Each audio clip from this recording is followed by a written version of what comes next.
Well, as we start a new year, we got to recognize that it is good to be a man. It's good to be a man. I want to do a quick series on It's Good to Be a Man, a book written by Pastor Michael Foster and Dominic Tennant here. Mostly Michael Foster, or at least he's the one that pushed the book out there pretty well known. Great book though. I would say in this new year that we're starting, any young man under 30 years old needs to get this book and give it a read and at least consider some of the things in it. You really need to do that.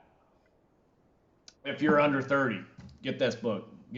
Now, chapter 1, he starts off talking about patriarchies. And don't we love patriarchies? We love the patriarchies. We love it. He says that men were made to rule. So it's not a question of patriarchy versus something else, certainly not matriarchy. But it's a question of good patriarchy versus evil patriarchy. Patriarchy is natural. It will always occur. You will never get rid of patriarchies. Men were made to rule. And so it's a matter of, will you have good patriarchy or will you have bad patriarchy? You'll have one of the two. He says wicked patriarchs in the Bible we see are people like the pharaohs who kill all the young boys. Or we see a man like Absalom, and he points to that in chapter 1. He talks about that in chapter 1. Wicked men and these wicked patriarchs, they want to harness or pacify and destroy men and women. And so in response to that, we see in the Bible also that there are good patriarchs, like Nehemiah, who rebuilds the walls of Jerusalem.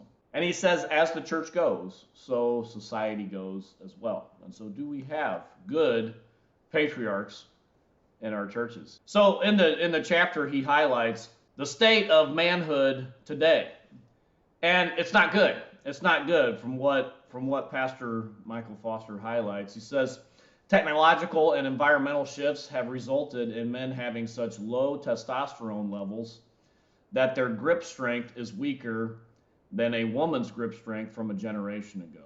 Now, I don't know how they measure that, but if that's true, that's pretty pitiful. And he says the widespread use of pornography has led to ED in men not even out of their 20s.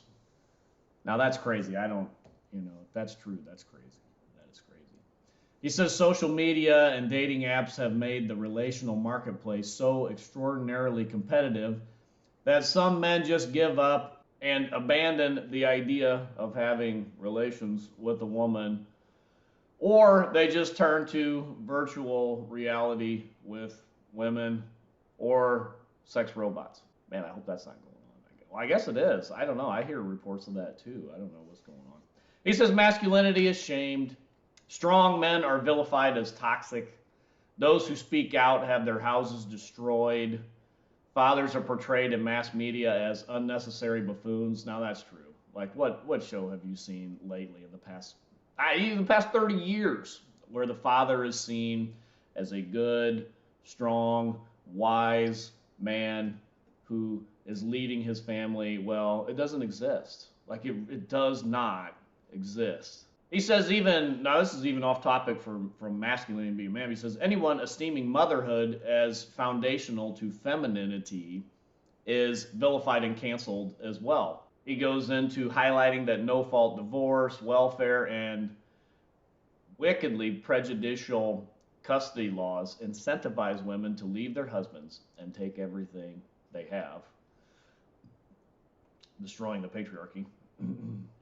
And so they do, initiating nearly 80% of all divorces. Now I hear that over and over again, that almost 80% of divorces are initiated by women.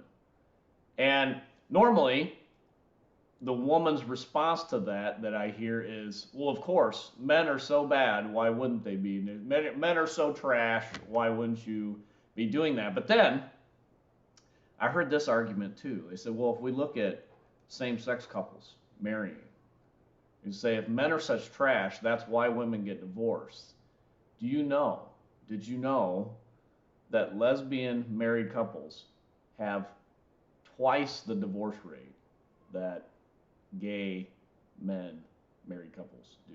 Now, isn't that interesting? Wow. You would think if it was because of the men, they're trash, that's why we don't stay married. Well, how come lesbian couples have twice the divorce rate that gay couples do? Ah, that's interesting.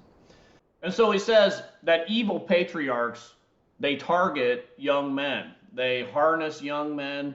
They pacify the young men with pornography and video games we see today, which pornography is virtual fornication and video games are fake dominion. Because of Scripture, we're commanded to be fruitful and multiply, and we're also commanded to take dominion.